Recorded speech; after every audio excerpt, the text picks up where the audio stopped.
Bonjour peuple congolais, Naïnde Bonabino Christian Bolabiama, membre du peuple Mokonzi, peuple souverain. Tu es le lot Koloba Makambo et Talimboka, puisqu'il y a un grand ça ne va pas. Il y a une escroquerie politique à grande échelle Nakati à Congo. Donc, tu vas démontrer bien yango. Et puis, Bomoni Makamaba enrôlement et Zali Kosalama. Bomoni Batu, politicien, acteur politique, Bazali tantôt sur la primature, donc sur les accords, puisque base la primature, et sur l'enrôlement. D'où position la bango est commis ambivalente. Donc bazali koto, bango moko bazo yebelo ko salate. Alors qu'un politicien, azali mutu oyo ne a orientara peuple, a orientara nation. Donc les lois te koloba makambo mouvement essentiellement, il y a copé sa idée. Donc nous proposons, nous avons l'idée, n'est-ce pas, de vous proposer quelque chose pour que le pays peut-être aille de l'avant, pour que le pays marche dans les années à venir, puisqu'on a constaté que depuis belle lurette, depuis plus de 20 ans, le Congo vraiment, la politique congolaise patauge, la politique congolaise, n'est-ce pas, ne marche pas à cause soit de la mauvaise foi de nos politiciens ou acteurs politiques, soit par rapport à leur imprudence, alors qu'ils devraient vraiment être prudents et dévancer même, n'est-ce pas, leurs détracteurs ou les partis politiques ou voire même des personnalités politiques de mauvaise foi qui tentent, n'est-ce pas, de désorienter le pays, la bonne marche du pays et d'amener le pays vraiment dans le chaos. Donc, raison pour laquelle aujourd'hui nous essayons un peu par rapport à notre expérience d'activiste politique.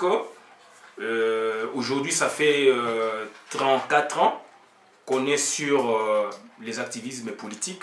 Raison pour laquelle on va essayer un peu de vous donner donc un brin d'idée pour voir comment on peut marcher.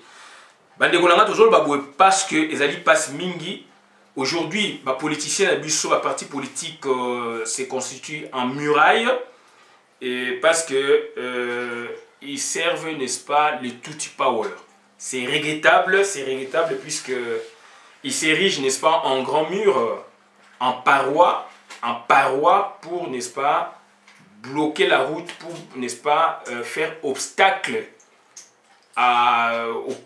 à la position ou opposition, n'est-ce pas, des Congolais face au régime Tutsi Power. Donc eux, ils sont là pour nous barrer la route. Premièrement, on croyait que nous sommes en face des Rwandais directement pour les capturer. Mais maintenant, après plusieurs expériences ou après plusieurs essais-erreurs, on comprend que ce sont nos politiciens et leurs partis politiques qui font obstacle na biso, qui constitue, n'est-ce pas, une sorte de muraille pour que nous n'atteignions pas notre objectif. Or, notre objectif, ce ne sont pas nos partis politiques ou leurs représentants, mais notre objectif, c'est d'anéantir, de détruire les Tutsi Power, puisque c'est un pouvoir incrusté dans notre appareil étatique et entretenu par nos politiciens aujourd'hui visiblement. Pourquoi comme on a constaté, puisque le temps a parlé. Donc, c'est un cri du cœur, il y a un lancé, qu'on l'a qui ça aussi, défaut et comment on doit marcher ce qui te yokani. Donc, ezali passe mingi parce que tout le monde a élection présidentielle qui n'a pas résultat dans le lot et tout senga n'a pas congolais nyoso. O bazali libanda pe bazali na kati, tout ça la vidéo pour na mutute, tout ça la vidéo pour na parti politique te. Tout ça la vidéo pour la association Songolo Pakalate et diaspora to ya kati. Où nous visons une personnalité politique ou une personnalité associative. Non. Nous parlons à personne mais à tout le monde. C'est-à-dire, nous ciblons une catégorie de gens, nous ciblons des personnalités politiques et leurs associations qui font obstacle par rapport à nos démarches. Donc, là, nous sommes en quelque sorte donc visé Mutuboïté, visé groupe moko boye ya batu. Donc bandeko na ngai, il faut se ressaisir et tant que ça ba vidéo, toujours ça lango pona mboka. Toujours ça lango te pour se mesurer biso na bandeko baza na kati to bandeko baza libanda non. Toujours ça lango par rapport à organisation et fonctionnement ya ba institution et na biso ya Congo. Puisque on se dit congolais. Bien que tu changes de nationalité, on se dit congolais.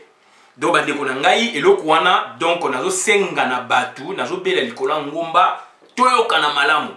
Puisque makambo to koloba sikoyo ba mususu ba kozwa yango na sens que tolobaki yango. Bolobaki yango. Mais vous avez donné quel résultat? Vous avez donné quelle position? Oyo ke batu ba koke kolanda, o pe batu ba landite mais bino moko il fallait bolanda pour changer la donne. Non, on fait du surplace. Quand on fait du surplace et que certaines personnes aussi, puisque la politique est là, la politique c'est une mouvance, politique est statique, c'est pas une constante, non. La politique bouge, ça évolue. Politique il y a 2006, c'est ça il y a 2017. Politique à 2011, et ça il y a 2017. Politique il y a 2025, 2018, donc ça dit quand certaines personnes bazo considérer politique comme statique, bloc à beto botika ki boye, santanda ko botonga ki boye kutango santande mwana, et alors nda ko si couleur il faut cha. Donc ça dit bandeko na ngai toza ko loba makambo pour nous construire, toza loba makambo parce que la politique eza ndengwana. Donc politique eza ndengwana donc ça bouge et on doit suivre la politique. Soto on suivre politique te ngai na bino bandeko tokoloba ke loko moko te. Puisque tokolobake nalobaki boye olobaki boye proposition salaki nini na mayele na yo na makasi na yo na ba idée na yo est-ce que changer masolo yango ou bien ozoya kaka na politique wana o pe batutu bazali pour tenir les mêmes discours alors que la politique change, ça bouge na moment oyo o gardaki position na yo na moment oyo bandeko pe balandaki politique ndenge ezali kolanda banani ba évoluer qui na banani ba évoluer qui te et banani banani ba compliqué en quelque sorte par exemple to ko lobake ba tena ya politique na bato bazali constant. La politique n'est pas la constance, la constance ou la politique n'est pas constante. Donc la politique est mouvante. Donc la politique bouge. Na yango toza ko lobalelo toza ko se mesurer na mutu moko te et nga personnellement naza ko se mesurer na mutu moko te. Toza ko se mesurer na association mokote, toza ko se mesurer na ba parti politique mokote, toza ko loba makambo ya mboka. Yonde ko place ozali, ozo sa la contribution na yo na lolenge na yo. Yendeko, azo sa contribution na lolenge na ye, ngai ndeko biso bandeko, tozo sa contribution na biso na ndenge na biso. Donc lelo toza ko loba toujours makambo mboka puisque c'est la politique. Tant lelo makambo ko élection, donc bandeko na ngai, ba élection et puis comme ba accord donc c'est ça la politique.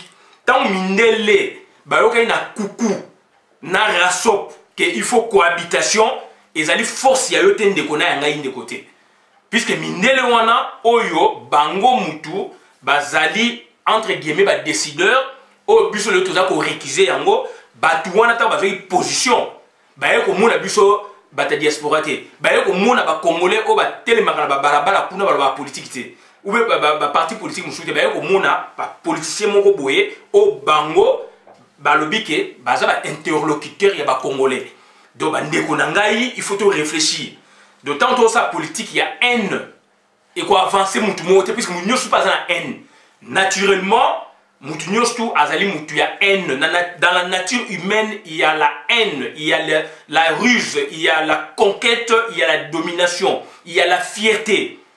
Ça c'est Thomas Hobbes a commis yango na Léviathan, na livre na Léviathan, il y a 18e siècle, c'est pas Christian Bolabiama. Dans la nature humaine, il y a la ruse, il y a la conquête, il y a la fierté, il y a la domination. Mutu nyonso akumisaka biloko na ye, akumisaka kitoko na ye, akumisaka mwana na ye, akumisaka bomengo na ye, akumisaka mayela mwana na ye, ata kutu baza mayele te. Mutu nyonso azali fier, mutu nyonso azana tendance à dominer muninga. Lekito yaya, même famille ou pas, ami to camarade. Donc ezali ba nature humaine mutu nyonso alinga conquérir muninga. Donc c'est à dire c'est la nature humaine et batamba bwana makasi na ba 18e siècle na Léviathan Thomas Hobbes akoma yango. Donc wana yalaki pona ko d'entrée de jeu. Maintenant nous allons parler d'un sujet moko très crucial. Sujet on a trouvé ko formuler on a ndenge belé parti politique muraille tout power. Comme peut le bango to ba que action to bengango netike donc escroquerie à grande échelle na kata RDC. Il y a un politicien na biso. Pourquoi to le bibo parce que parti politique ezali organisation moko eza ko sangisa batu. Donc autour il y a un objectif politique bien sûr. Donc l'objectif en moi ils allaient binono sous boyokani objectif la biso yango to ça la boy to ça au point to comme na but. Et bah parti politique donc et me rappelle batou na élection c'est que les Félix font aujourd'hui les Martin Fayulu et autres on peut comprendre. Parti politique aussi donc bah respecter le principe il y a souveraineté il y a bon somi ya mboka bah principe il y a mboka donc voilà donc il y a démocratie.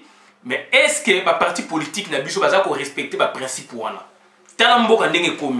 Est-ce que vous respecté le principe wana? Est-ce que vous avez encore un bosomi na biso? Tant na est-ce que vous avez Rwandais bakota bakangi mabele, ba Moro bakota bakanga mabele, na bakota ba Kisangani ti ba Kivu kuna. Na côté Kayemba Angola kanga mabele. Côté boyeboyebo mobule zoza toujours. Est-ce que vous avez bosomi na biso? Est-ce que vous avez le principe de la démocratie? La démocratie c'est quoi? Donc voilà un peu donc bah, rôle des partis politiques. Et puis voilà il dit donc en quelque sorte qu'est-ce qu'un parti politique ou définir un parti politique. Donc on est tout le ça groupement ya ba basangani pour l'objectif commun et puis bazana moi objectif na bango atteindre bani. Mais sikoyo to parce que un peu rôle traditionnel à parti politique. Rôle traditionnel à parti politique les ali rôle il y a orientation, il y a programmation, orientation et puis il y a bah, mesure, n'est-ce pas, il y a rejoint pour Mboka, mesure, il y a rejoint pour Mboka, puisque ils allaient bien te pouvoir en place par rapport au pouvoir en place. Pouvoir en place, il y a imposté ou pas, mais pouvoir en place, bazo salabo, bino au monde, ils ont ma B, lobby position à bino. Mais toujours, on a un mot na kata Congo, et puis, il y a position, et puis ça va, opinion na bango. Opinion, il faut vendre la population. Il faut pardon, convaincre la population d'opinion à Bango parce que c'est un projet de société derrière. Toujours mon amour, le parti politique est belé, le Macron a sangisi, objectif il y a atteindre et puis atteindre aussi qui n'a parlement puisque comme majorité n'a parlement, idée à l'obaki à cause de la majoritaire. Il n'y a pas opposition mais ils donc ils ont voix moukier, na vote parlementaire de batner.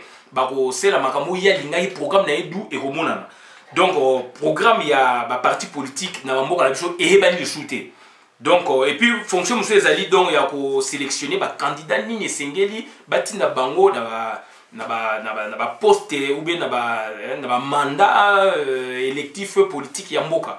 Voilà un peu grosso modo makamtonge toloba yango wana nanu pona ba rôle ya parti politique un peu na définition parti politique. Et maintenant tout ça un vrai problème dans le Congo, puisque la parti politique les loyo et comme il y a gablo, donc les gablo, boutique, il y a famille, parti politique les loyo comme donc et comme donc biloko oyo mutalingue salami et non selon statut à parti politique, selon et non selon assemblée il y a parti politique de comme tendance wana parce que tous allez en Afrique. Et lelo awa to kolobani tu vas partir le roi PS va partir miner en France. Est-ce que Zaïki à Hollande? Est-ce qu'il y a Mitterrand? Alors qu'on a vu comment Mitterrand l'avait réformé. Donc au total la chose va parti politique neti UMP lelo comment les républicains. Est-ce que Zaïki à Chirac? Est-ce que Zaïki à Sarkozy? Sarkozy même temps n'enga ya changer ngo da idée makambe belé comme les républicains. Yemo route na primaire na ba battre. Est-ce que parti les alliés ya Sarkozy? Comment expliquer le parti politique na Congo et comment le parti politique il y a ma famille, il y a Batou et donc ceux qui mutuwa lobby contrairement à statut, contrairement na vœu et ensemble, makambu ya mutu ezo ko lekali boso parce que tozali Batou mundu parce que non c'est pas tozali Batou mundu parce que to ya Batou batangi ezali mukie est-ce que Batou batangi bazo tanga sérieusement puisque confusion ezali tellement d'enseignement peut marquer baby professeur a fait ce cours lelo il y a 20 ans il pouvait pas te donner ce cours ou il n'avait pas qualité à donner ce cours parce que il y a pas eu formation ma b donc éducation j'ai baby na Congo plus de 20 ans il y a nous ba former ma b na histoire géographie mathématiques physique etc français etc donc il y a mal formé et si il y a reformé binoni donc il a mal appris il a été mal instruit dans l'école école on a donc ba professeur ba qualité bazali sous-chuté donc l'école se servir na qualité o yaza na yango et bato na bazali mal formé mais bazo déformé batou et avec le temps bah série ba déformation intellectuelle et ça na Congo et maintenant ce sont les professeurs là bazali ko pesa ba cours ta bazo pesa ba cours bazo déformer batou donc to ezali mabe au moins moi nazali na diplôme d'état et ko commenter et ko loba même pas ko articuler même phrase boé difficile mais diplômé d'état même et qui na gradué puisque ça déjà mal formé na c'est diplôme wana ils ont essayé accès n'est-ce pas à études université supérieure et à ce qu'il y a une université l'objet peut graduer n'engwana licence n'engwana pas au professeur d'université et bande konanga donc ezali mawa mingi d'où maintenant ce que tous on a problème wana il y a tout il y a bato batangité non seulement bato batangité mais il y a ba élite et baby d'où ce que la plupart ba congolais bato mingi bazali na to il y a boujo ba mingi d'où ba parti politique c'est une machine ba comme ko utiliser population là bazo comprendre net bazo comprendre tête ba confuser ça na mutu d'où sikoyo pouvoir en place azali ko utiliser ba parti politique bazo c'est les misala d'où yango moni place discours au passé donc tout le banine Congo a connu deux grandes élections à partir de 2006 à partir de 2006 élection Bemba boyoki boyeba ba résultat a gagné té lelo contentieux na woni ni Bemba dans la prison na CPI il y a même pas eu de contentieux à niveau ya Congo contentieux to ba juridique qui est na cour suprême ça c'est rien voilà oui vrai contentieux voilà mais vrai problème les anini à part Bemba reconnaître donc Herrera Salaki Kabila comme président mais ba ju Bemba ba tigné na boloko ça c'est le vrai contentieux boloko à niveau international même donc ils ont fini directement avec Bemba, direct. Puisque pourquoi? Parce que Bemba, son parti politique, au départ, c'est un parti politique rebelle. Et Bimina Ouganda, parrainé par Museveni, or Museveni parrain à Kagame. Donc, dans un territoire donné, il ne peut pas y avoir deux léopards. Léopard, même la théorie, la territoire m'a donné, donc, à Rose, on a 6 léopards, donc, féminin, tout le bas. Mais si le parent femelle mais malheureusement à moko na ba coq pe ya bongo bato ba sali ba vétérinaire ba roye ba yango donc c'est à dire na ba animaux loin les ali et na politique aussi Bemba parrainé par Museveni parrain traditionnel ya Kagame parrain traditionnel ba rebelle bimina est d'Afrique centrale na ndenge touché biso d'où il peut pas Andi Bemba va pouvoir puisque Bemba za ndeko na yeti ndeko na ye ezali Kagame baza ba tuti ndeko na ye ezali Museveni ils se sont servis de Bemba pour nakaka eloko na ça ba légitimer pouvoir wana ba silene mbala moko prison maintenant 2011 UDPS avec papa Tshisekedi le patriarche l'homme le plus charismatique le plus populaire ya Congo jusqu'à ce que ndenge donc maladie ebengi akei na mboka nzambe Papa Tshisekedi a quelle élection a gagné bref. Makam toza ko balelo makamu et salama na Congo, peu de gens en sont au courant, mais aujourd'hui nous sommes obligés de vous le révéler. Et les gars indengeni, tango élection Papa Tshisekedi est simbité. Depuis 2012, ambassadeur primo ambassadeur allemand a bengi Papa Tshisekedi.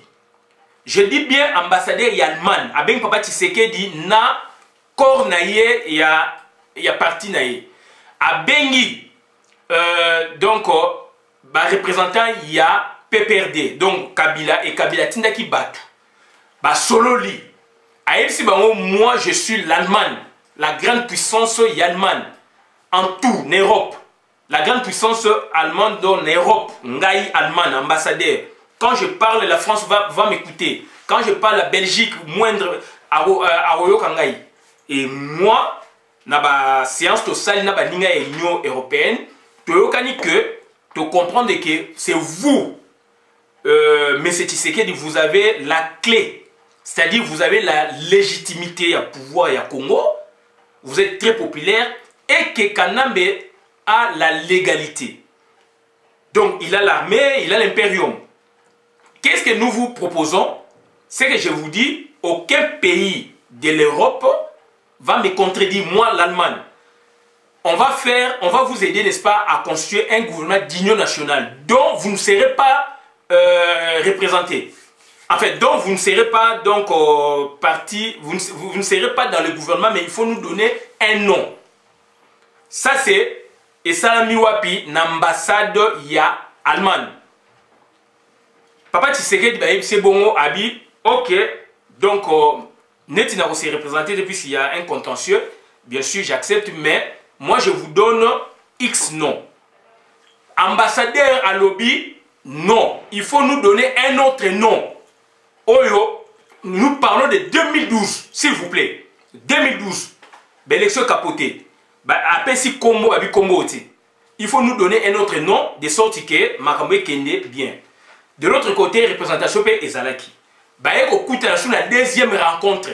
Deuxième rencontre, wana, Nini, rencontre avec UDPS, dont en sa tête, n'est-ce pas, Papa Tshisekedi, et PPRD, dont en sa tête, il y a un représentant.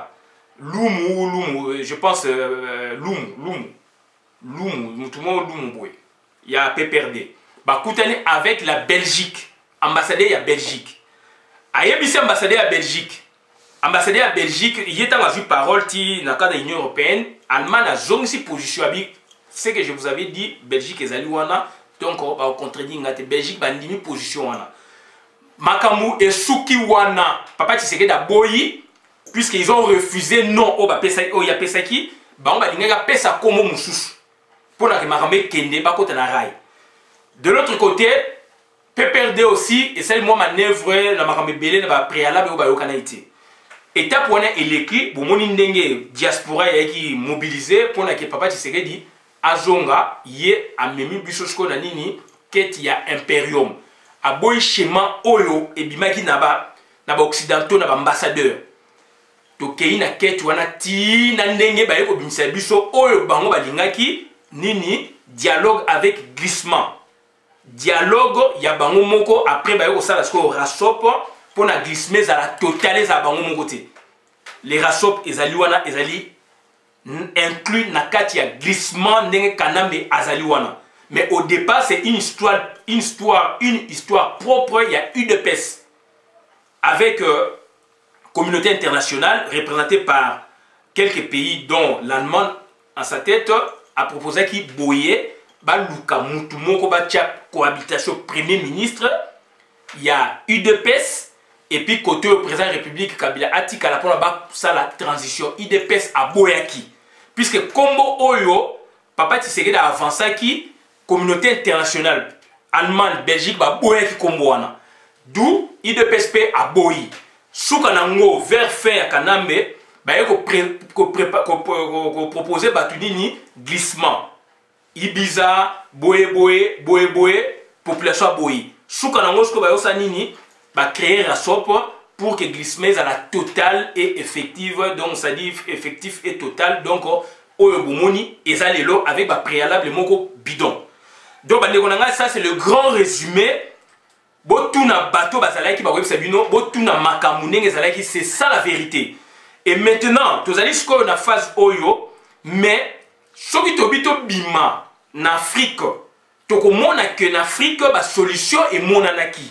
Na sens wana to konsola bino kaneti ya Kenya ka Kenya zali clair ya président ya Kenya époque donc président ya Kenya na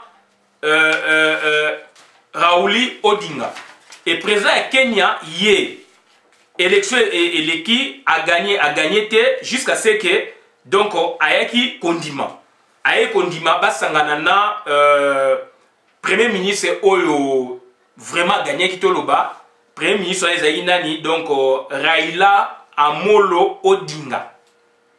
Donc ayi premier ministre donc yem ta gagné qui normalement et que donc président Ouazalaki na moment on a aboyaki kondima donc élection il y a puisque Seni ezali na maboko na ye commission nationale des élections na maboko na ye donc aboyaki kondima donc élection il y a adversaire né politique Raouli, n'est-ce pas, Raila Amolo Odinga. Le président c'était Mwai Kibaki. Aboyeki yango, Kofi Annan aye a sangisi bango, 2008 a proposé bango schéma a proposé na IDPS, na PPRD. Quand na 2012, na 2012 janvier février. Donc IDPS a décliné que le kwana a pesa ki combo ba mindele ba yebi biso ba bin non pas ce nom donner notre nom.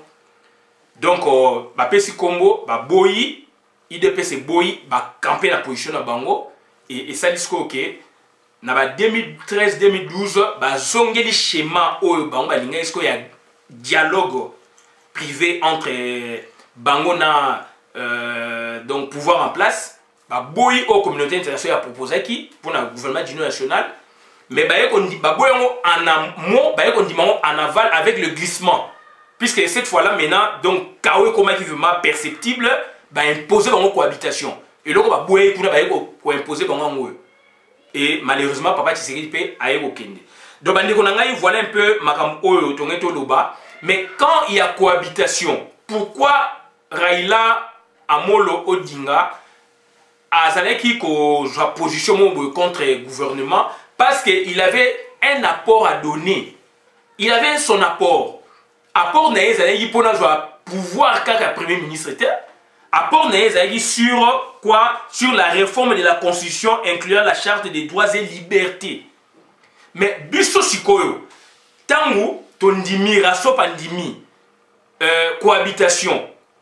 Cohabitation la bango sikoyo ba imposer bango puisque avant cela carton rouge, carton jaune, etc. Bon, cohabitation, c'est comme ça, bango. Et c'était maintenant Nabut Nin. Quelle a été leur contribution? On n'a pas vu cette contribution, mais par contre, il y a une quête à pouvoir.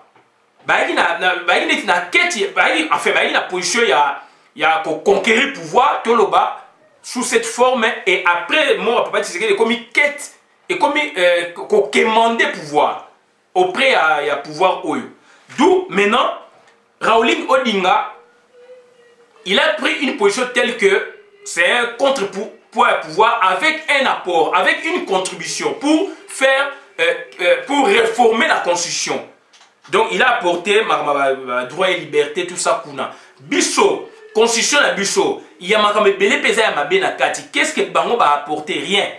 Mais Bayoko c'est Bisso, c'est ça, zali donc. Bien sûr, donc les organes mogo ba créé wana et ça la constitution il faut que le parlement ba légiférer en haut ba ndimango kota comme c'est kota et comme une des institutions quand même ba structure quand même il y a moka donc parlement d'ici là ba décider ndenge déjà tout moni Joseph Olengankoy azali wana donc bande konanga problème nanga sko ezali sérieusement c'est quoi na lobby presque maromingi il y a une sorte d'escroquerie politique à grande échelle. Escroquerie politique à grande échelle pourquoi? Parce que nous avons constaté, après autant d'années, Makambouya Papa Tshisekedi, hormis à part, Yé Asalaki Sengelaki, Moué Akei, que son nom me repose en paix, Totikali Sikoyo na ba politicien belé dont IDPS na donc Félix Tshisekedi, Jama Kaboun on n'en parle même pas, puisque c'est lui vraiment normalement. Mais on voit maintenant l'ombre, donc il y a Félix Tshisekedi, et puis Tojuba Palou, Tojuba Iside, Tojuba Boé. Qu'est-ce que nous avons constaté? Nous avons constaté que le parti politique Wana, comme parois, comme obstacle, il y a peuple, vrai peuple au balingi changement, vrai peuple au balingi en découdre, na pouvoir en place, puisque Bazali va pouvoir, il y a occupation. Bango Basali barrière. Donc, obstacle est infranchissable. Vous pouvez franchir. À chaque fois, quand vous voulez maintenant atteindre l'occupation, Baza bango pe mingi te ndenge Nemona Semi a dénommé bango 3000. Maintenant, l'UDPS a bimi wana asali paroi. Eside a bimi wana asali paroi. Palou a bimi wana asali paroi. Palou maintenant azali jusqu'au 3e larron. Puisque Palou déjà ça sali masolo na ye a commis 3e larron. Azali na 4 mais premier larron, première ceinture commis UDPS. Puisque UDPS est dans la masse, na ba parti musu ya raso pesant des dans la masse, ba comme ça ya biso obstacle. Makambo bandeko bokoloba ke bo soutenir ki raso. Oui, to soutenir rapport to soutenir bango. Mais quand il y a des choses to koloba yango, to ko chama ina munogote to koloba yango. Puisque mutu moko ta azali nzambe ayeba makambo oyo muninga ko sala lobby. Donc ça dit tout ça la makambo il y a toujours ba équation, il y a ba réflexion, moi prudence c'est ça ça na kati wana ba méthode moko rigoureuse. Mutu moko te lelo akoya koloba ke na yebisaki bino. Oyebisaki biso osalaki nini? Oyebisaki biso o changer nini na position yo oyebisaki biso. Puisque position na ezali figée, ezali constance. Est-ce que politique ezali figée za constance? Non. Na position yo zwaki ndeko. Parti politique au bino position zwaki. Association position zwaki. Bo salaki nini? Bo proposaki nini? Rien. Et so batiki bino na position bino bozwaki wala boko sala pe nini? Rien. Et biso ba mususu to appuyer qui processus. Puisque c'est un pays, on a appuyé le processus. On a cru dans l'acteur, on a cru dans l'institution.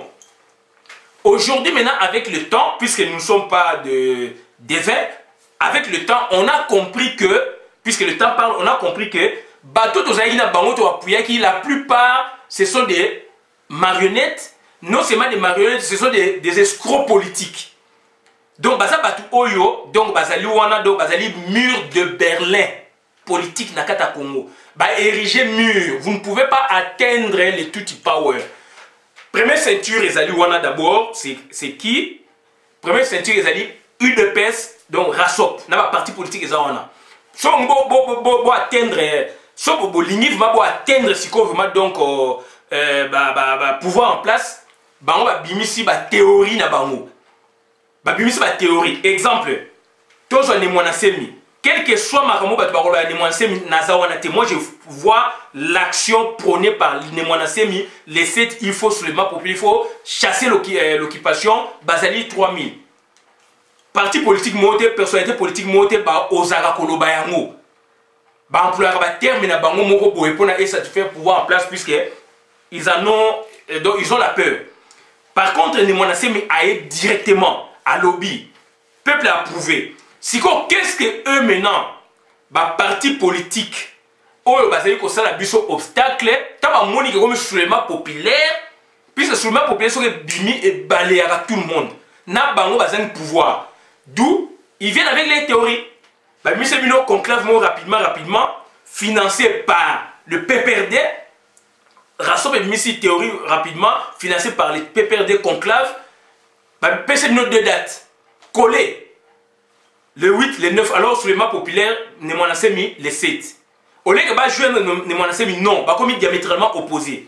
Bah on va nini le 8, le 9 et secrétaire général à Kaboun ou à Kaboun, alors que même dans le sens il y a détruit théorie, concept il y a Nemona Semi, alors concept n'a pas antérieur na oya bango, il y a touché binoté. Bon ça va sonner, mais bon ça va date na bino. Pourquoi bah coller en wana? Bah qu'est-ce que Moussika Félix qui s'est dit à quel qu'on utilisait bah Lusha on a ce que bah yo tcha date na bango liboso yegi le 6 et yo parce que le 31 juillet lundi pour faire quoi et banité. Or une infraction sur le plan pénal mutu soki donc un délinquant so nga sa makambwa boma ou ba sala nini boye donc élément psychologique ezalaka élément moral donc bah réflexion moko ezali intellectuel, moral, etc., psychologique, où ils ont mené Moutou à réaliser infraction na yé. L'élément constitutif et infraction ezali. Donc, bangosko yo, bah yo tient les 7 les 8. Les 7 les 8 c'est ça ce qu'on ni tant to lobby to critiquer bango to bimisi bango pour ça, bah utiliser loucha auto mona ke bazana biso, bah tie bangosko yo les 31. Les 31 ce que loucha siko ezali nini? Ezali ba démarche au loucha a koleka, a koloba, message koleka. D'où, sur le plan psychologique, et ça affaiblit l'action, il y a Nemona Semi. batiaki les 6 bamoni ke gêné bango nde tolobi lobi batie les 31 ezali ko lembisa ba action ya Nimonasem puis ils vont faire passer aussi le message et beaucoup monde ba télévision bango kuna ba message ya louche et ko passer en boucle. Ça c'est de 1. Deuxièmement, ba ko Chesco date le 7, le 8, le 9. Ba prenez journée ville monte alors Nimonasem azoloba sur le map populaire, deux concepts différents, diamétralement opposés. Donc loucha ezali le prélude de la journée ville morte. Ils vont préparer les gens, n'est-ce pas, à faire la journée, à constater, n'est-ce pas, depuis leur maison, la journée ville morte. Donc, il n'y aura pas de travail, etc., etc. Alors que ma famille, la busso, bazali, paye, n'a moyen limité. Mais, bango, soke, na bandako, na bango, batoni bomengo, batoni biloko, na bandako. Donc, balingi soulèvement popularité. Puisque soulèvement populaire, ils ont balayé le nyonso. Donc, balingi soulèvement populaire, bakomi ba paroi, bakomi donc ba obstacle ya peuple congolais, ba politicien auto pesa qui confiance, ba parti politique auto pesa qui confiance. Bandeko nangai, yango biso toye siko ko proposer bino une idée. Pour en finir, qu'est-ce que nous vous proposons? Toko senga na eza ba réflexion inversée, toko na malam. Donc, il y a une réflexion inversée, il y a une réflexion. Puisque il y a une direction bouillée, il y a une direction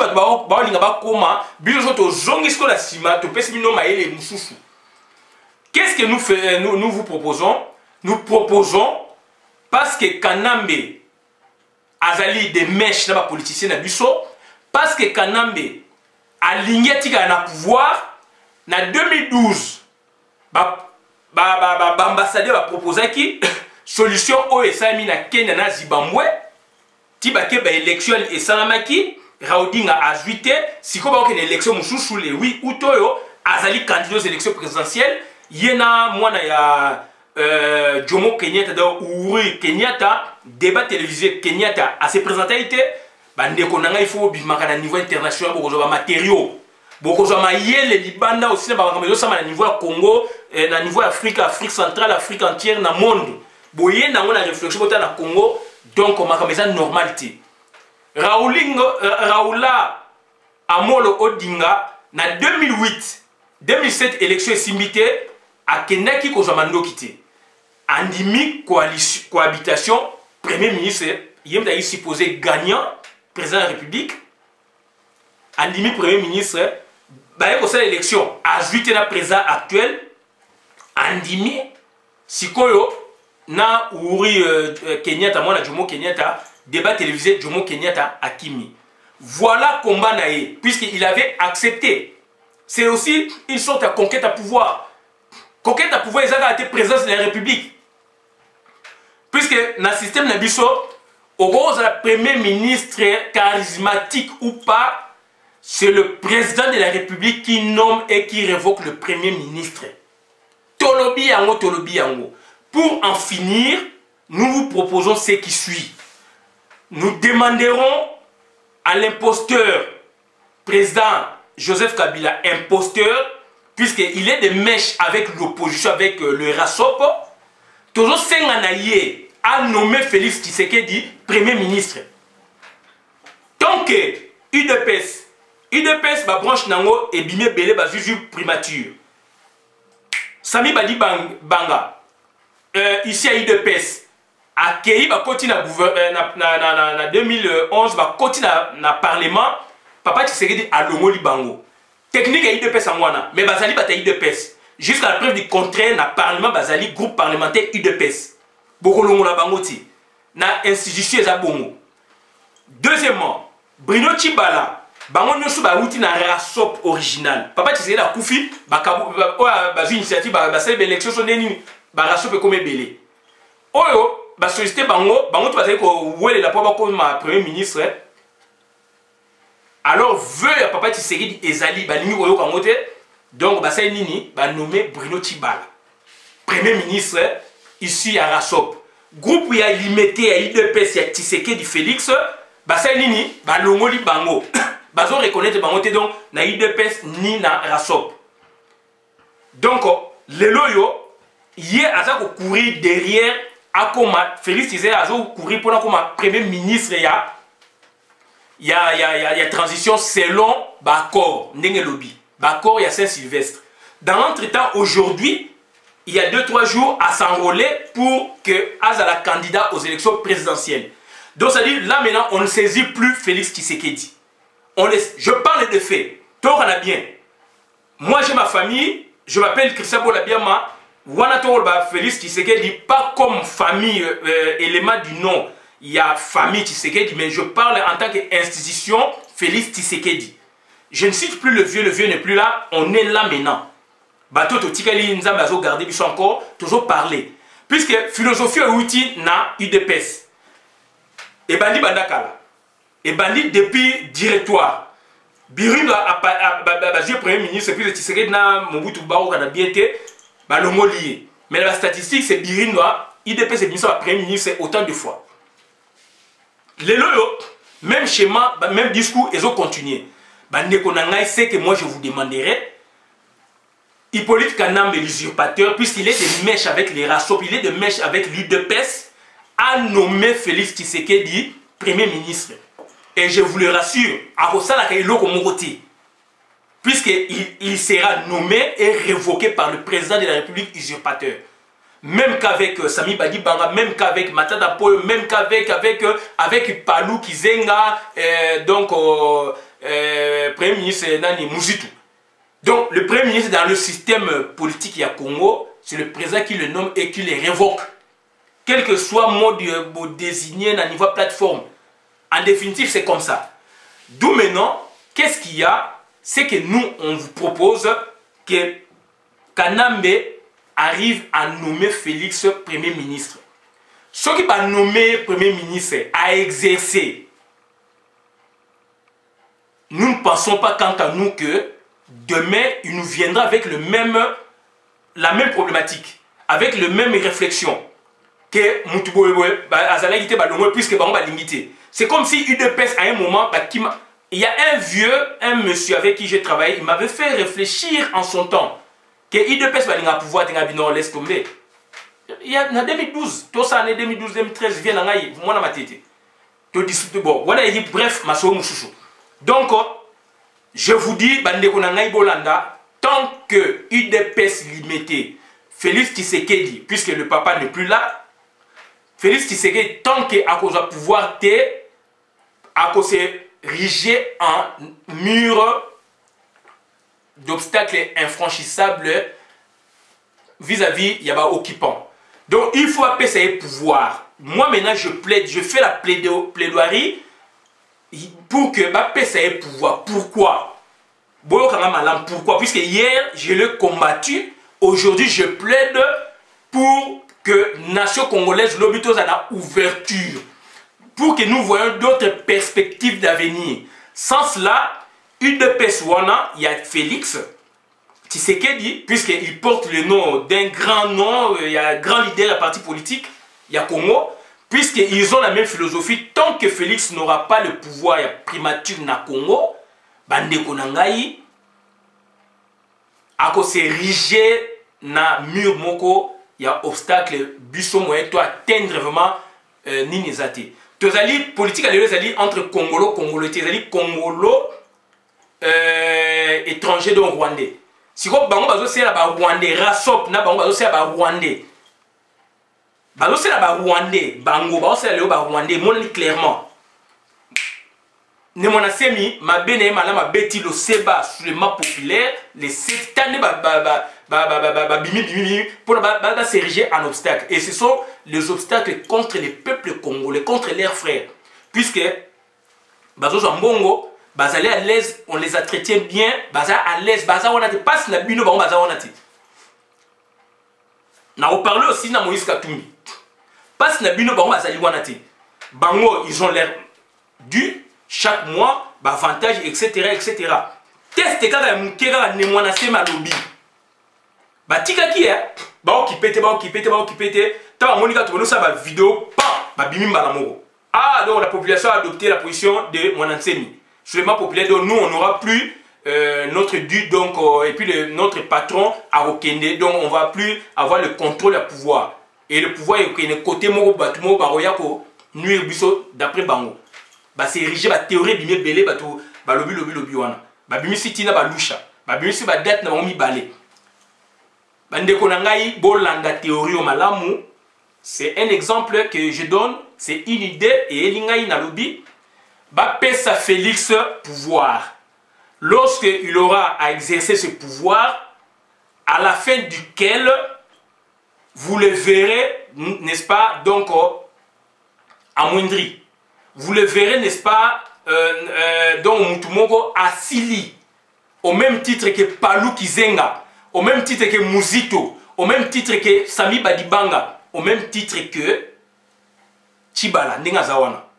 Tant que azu pouvoir te bandeko na ngai Mobutu asali yango apesi Kengwa Dondo apesi Mungulu Diaka apesi boye bato tu bakomi côté na ye. Tant que bako pesa ka Félix pouvoir te quelle que soit forme alo baki azo représenter peuple ou pas on s'en fout, il faut à exercer le Kouana. Lorsqu'il aura exercé, on verra comment il va faire, il n'aura même pas un mot à dire. Nakanambe, il n'aura même pas le courage à aussi ça va massacrer na Kasai. Il n'aura même pas le courage ou l'initiative.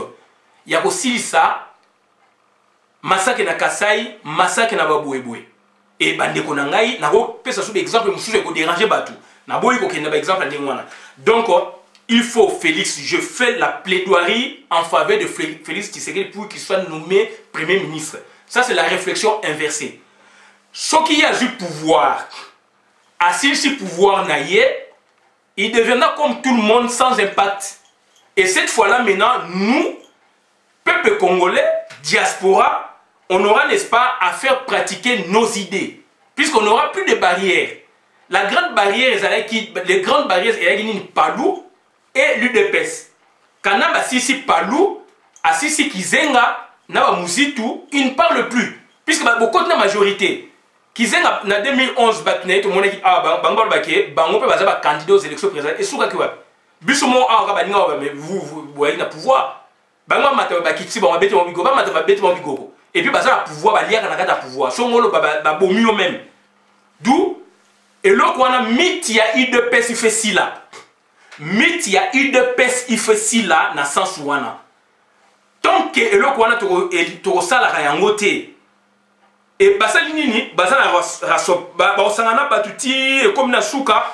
Oh bah quand tu pouvoir bah on va bien non toi reconnaître bah toi naté bah on va tirer ce qu'on a ngenge wana bah tirer na mythe wana il faut en finir pour payer ça va au pouvoir donc au moins les lots bah retourner même ponté Moussito a tongi mais bah on va pouvoir en place le vrai pouvoir l'exécutif numéro 1 tout y power à quoi réduire bah on néant à quoi payer ça va même tenter bah ton même pont. Mais bah vous avez privilège belé bah ko sepela bah ko ganga bah nini et l'autre comment vous arrêtez. Et à la fin maintenant, c'est là où nous, on aura notre impérium total. Nous, le peuple congolais, de la diaspora et ceux restant au pays, on aura maintenant, n'est-ce pas, à pratiquer nos idées sans barrière. Et bien, quand bien même que lui, il pourrait venir, n'est-ce pas, avec de nouvelles idées, il n'y aura pas d'impact. On les a une réflexion inversée. Aujourd'hui, moi, je plaide pour que Félix soit au pouvoir. Puisque Azako s'est érigé contre le peuple. Mais pour moi, je fais la lecture. La lecture est là. Raouling Odinga va proposer qui solution na Kofi Annan kuna na Zimbabwe, na Kenya Zimbabwe la solution monana. Na Congo en 2012 papa Tshisekedi da boyaki, kombo ya pesaki, communauté internationale ba boyi pas boyi.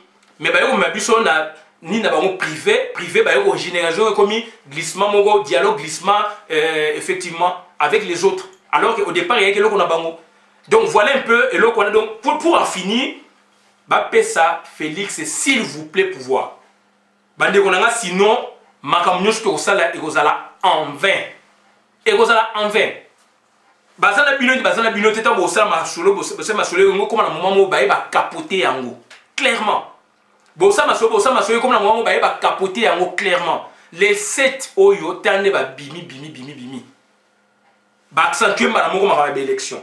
Élection au moment où hier azoba comme le candidat aux élections présidentielles au moment où la plateforme na bango azoba nini hier ezali pona Moïse Katumbi dans un candidat aux élections présidentielles et Moïse Katumbi maintenant nous adressons maintenant à Moïse Katumbi.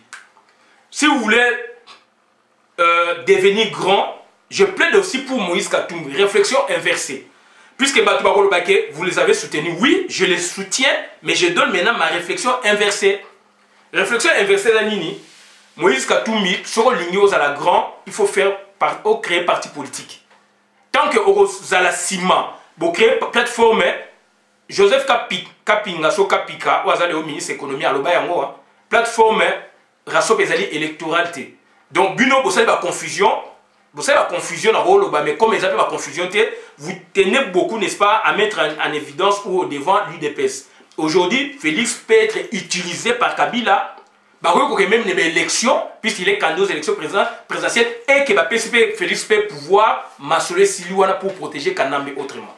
Donc, Moïse Katumbi, il faut ça créer parti politique.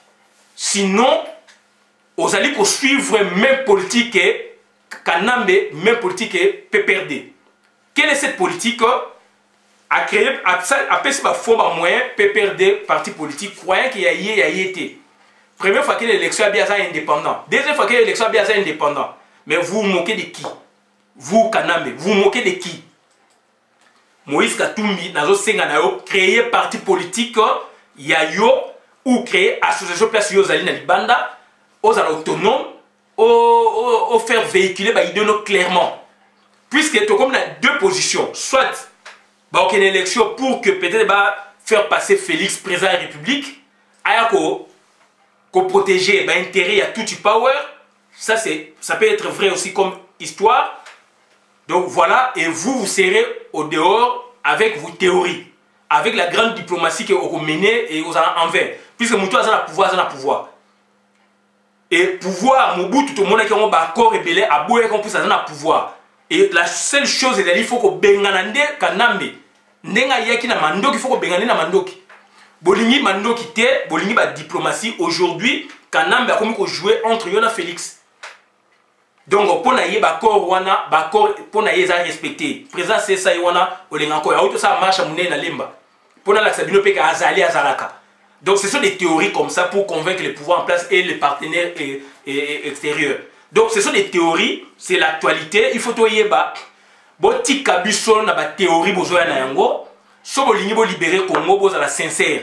Si vous voulez libérer le Congo, vous avez le bloc. Et le loyo, chez moi, il y a UDPS, ils allaient clair, net, na rasopo, s'ériger en obstacle contre le peuple congolais. Et cette politique, tant que UDPS, Félix va pouvoir te Bazali élément nuisible, il y a développement politique, il y a Congo, Bazali élément nuisible, n'est-ce pas? Il y a avancement, il y a diaspora, Bazali élément nuisible, n'est-ce pas? Il y a politique, il y a Congo. Moi aujourd'hui, je plaide pour que Félix ait un pouvoir dans Congo, tant qu'il a un pouvoir, comme un moisi local politiquement, donc il y a un impact moisi dans le sens qu'il y a un impact local qui zenga. Alors, on a un impact local à Mouzitou, Mouzitou a commencé à la tribune. Alors, on a un impact local à Premier ministre, Sami Badi Banga, etc. etc. Tant que, à Kokota, on a pouvoir, tu vas la G. Bon, ça n'a pas été Kabila, Abeni Moutumo Peme. Tant que Abeni Moutumo Peme, ni Bango ba dénoncer Bino, ba renoncer, ba Korwana, Bango ba Zakunate, Bango ba tirer dans le loco, Bazo, ba Bisso. Et dans l'entretien, le pays n'avance pas. Il y a un abeille que les temps sont révolus. Pour vivre il y a 27 ans, aussi âge na biso bakisi batuba okende na ko sila na ko kufa.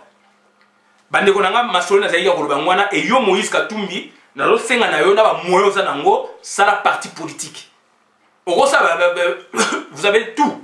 Oro ça parti politique, le fait que kuna peut-être ba lingu ojonga te, OK association na yo ou étant dans mon monde entier.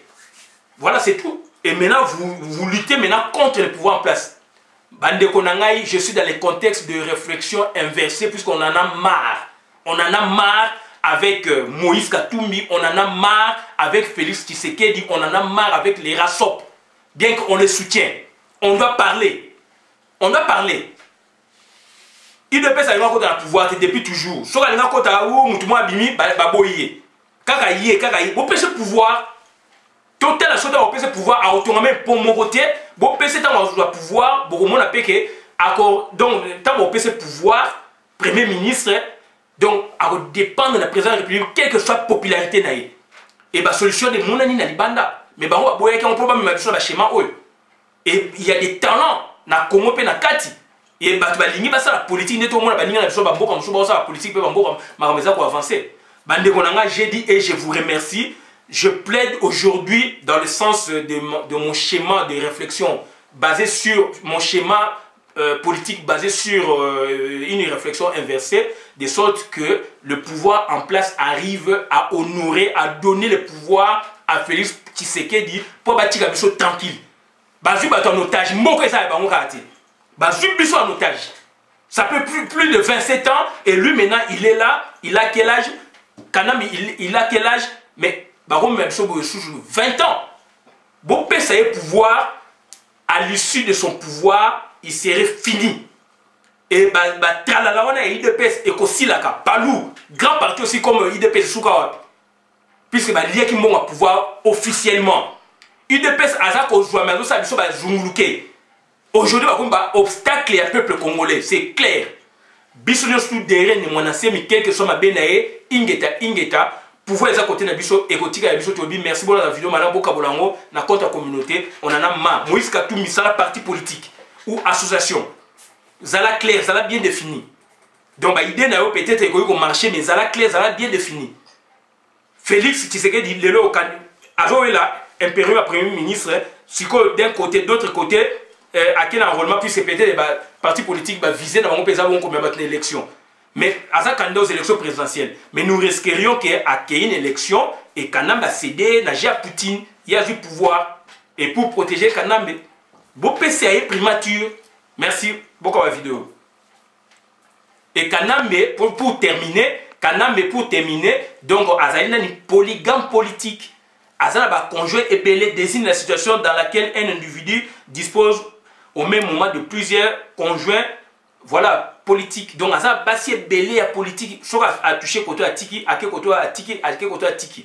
Bah, comme le obstacle de c'est malheureux. Merci.